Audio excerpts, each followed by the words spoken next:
Hi there, Katie Sodergren here. So Benjamin Franklin once stated that wine makes daily living easier, less hurried, with fewer tensions and more tolerance. So when trying to come up with a topic to discuss for this speech, I was sitting around with a group of my friends and we were drinking a glass of wine and discovered that none of us really knew how wine was made. So then I started thinking, well, if we don't even know how wine is made, then chances are many of my classmates don't know how wine is made either.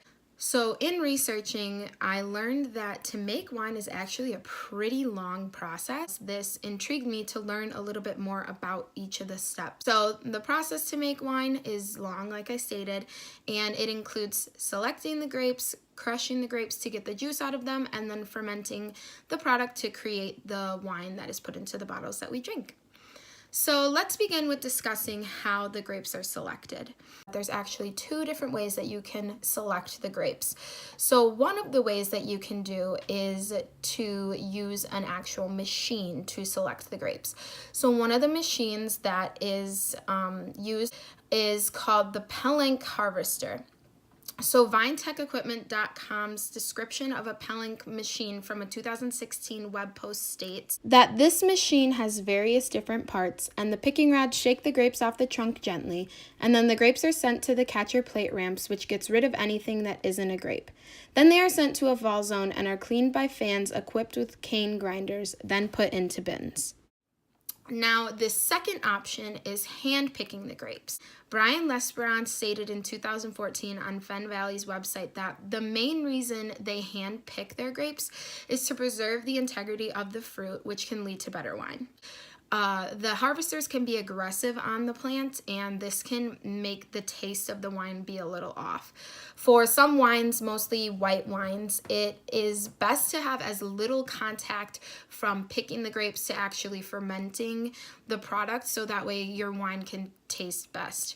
And the only unfortunate thing about hand picking the grapes is that it is a long process, whereas taking a harvester, you can do it at night, you can have one person that does it, and it gets done a lot more efficiently. Once I looked at the different types of harvesters, I became interested in the cost of a harvester. So on VineTechEquipment.com's website, they currently have a Pellenc 3200 harvester that is for sale, and it costs $60,000. Having a harvester may be a bit of a hassle because it might be more expensive, but on the upside, it could save you a lot of time when picking your grapes. So now that we've learned the different ways to pick the grapes, the second step quite literally is smashing the grapes. And I wanted to learn more about how people go about crushing the grapes. So according to Alexa K. Apala's post on learn.winecoolerdirect.com from 2016, grape juice starts out clear. In order for red wine to pick up that beautiful color, the grape skins must remain in contact with the juice.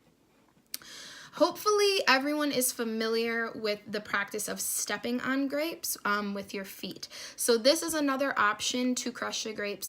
So back in 4000 BC, people were making wine, but they obviously did not have the technologies and machines and things that we have in today's society. According to a post by Carl Smallwood on todayifoundout.com's website from 2015, back in 4000 BC, wasting food was unheard of. So most of the times what would happen is they would either step on the grapes or have their own pressing machine. And after the grapes had gone through either of those options, then they would take the remains, put them into a sack, and then poles were tied to the sack's four corners.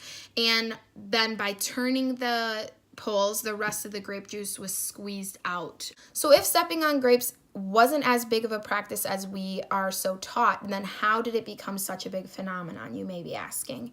Well, it is believed that the wine industry actually hypes up the idea of stepping on grapes because that way they can sell it as an adventure or an experience for people so they can make a higher profit.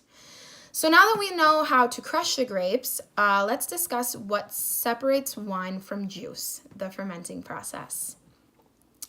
There are two different levels of fermentation, primary and secondary fermentation. So let's discuss primary fermentation first. So primary fermentation takes 3 to 7 days to complete.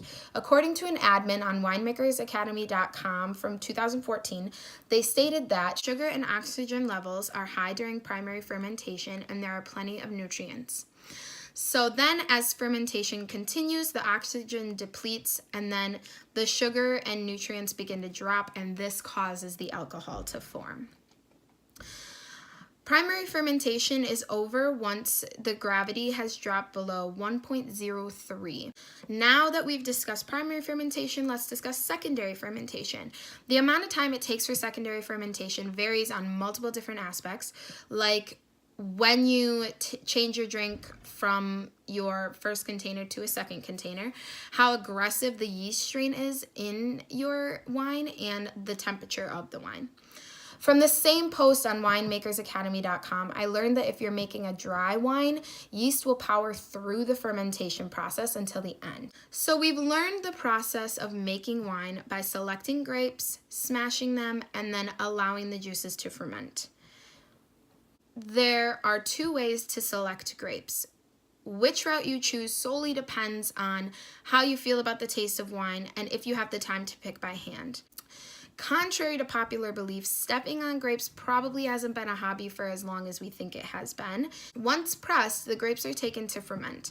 The primary process of fermenting takes much less time, and the secondary fermenting process can take weeks to complete, but it can make a strong wine. As Benjamin Franklin stated, wine makes daily living easier, less hurried, with fewer tensions and more tolerance. After learning the process of making wine, I say, cheers to that, and bottoms up. Thank you.